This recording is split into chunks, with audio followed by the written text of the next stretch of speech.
The Japanese native religion is called Shinto. It means the way of the spirits or the gods. One of the objects that's connected with some of these spirits are mirrors, like these here. These are over 1,500 years old. But now I'd like to tell you a story that's much older than that, about the very first mirror. Back in the very beginning, when the universe was new, there were 3 siblings, gods and goddesses. The eldest, Amaterasu, was born when her father, Izanagi, was bathing. He wiped his left eye, and there was a being so bright, so beautiful. He made her the goddess of the sun, and he placed her in the heavens. Next to be born was another bright being, not so bright. This was Tsukiyomi, the god of the moon. And Tsuki is still the Japanese word for moon. His father placed him in the heavens also and divided the ruling of the heavens between day and night. Now the youngest of the siblings, Susanoo, he was born when his father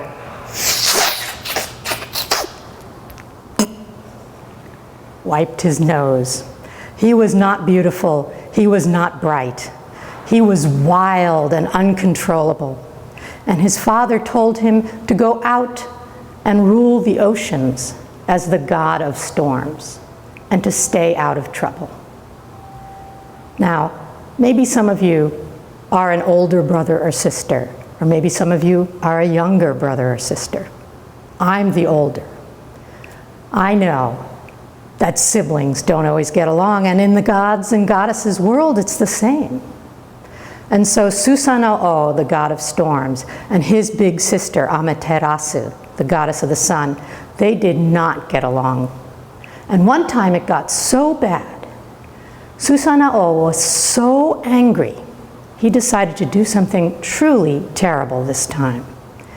Pretending to bring a gift, a kind of I'm sorry gift, to his sister, he flew over her house, carrying, this is the gross part, a dead horse that he had skinned.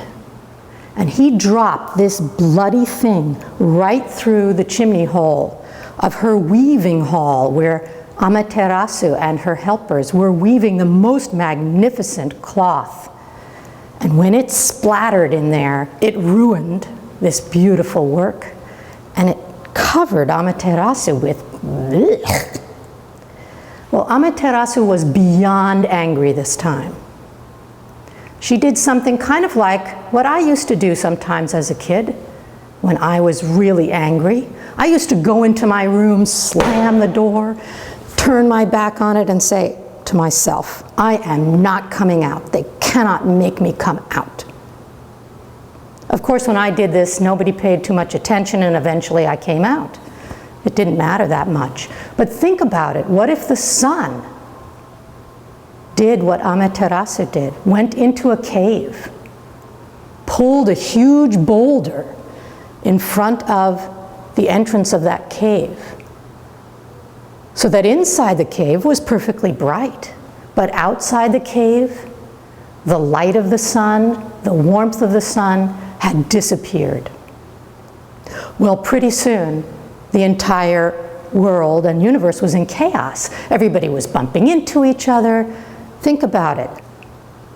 The plants couldn't grow, and then the animals couldn't eat, and soon everyone on Earth, including the 8 million spirits of all the mountains, rocks, waterfalls, plains, valleys, they all came to the mouth of the cave, and they begged, Amaterasu, please come out, we need you. But you know how it can be when you're beyond angry. She just turned her back. I am not coming out. Well, the gods and goddesses thought, we've got to figure out a way to entice her out, to convince her to come out. And so they sat in a circle and they said, let's pretend we're having a party.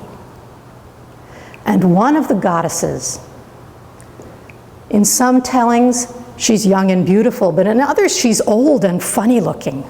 She took a tub made of wood, she turned it upside down, and she got up on top of it. In that moment, she created the first drum, because as she beat her feet on that, it made a sound. And to that sound, she started to dance.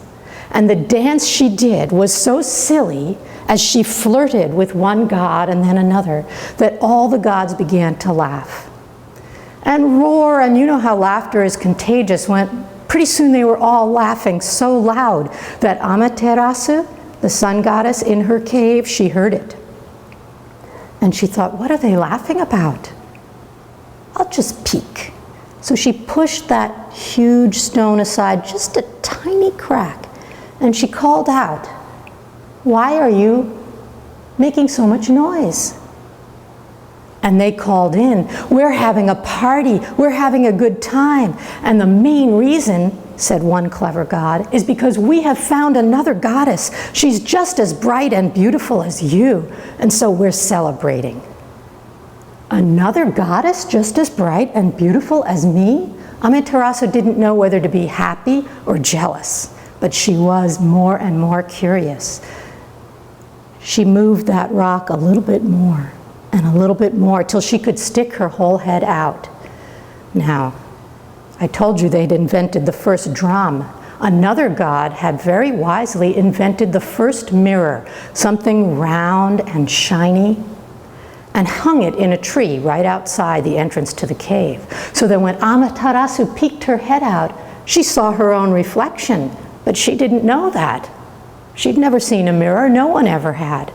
And so when she saw it, she thought, oh, there really is another goddess. And she peeked out a little more and a little more. She was so curious, and one of the gods grabbed her and pulled her out, and another one pushed that rock to close the cave entrance, and another hung a sacred straw rope, which you can see in Japan if you go to a Shinto shrine today, to make it a sacred place that no one could enter anymore. And that's how the sun was brought back into this world.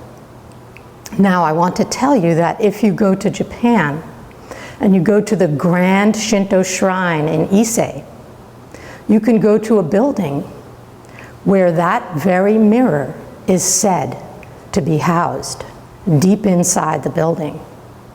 But if you go, you can't see it.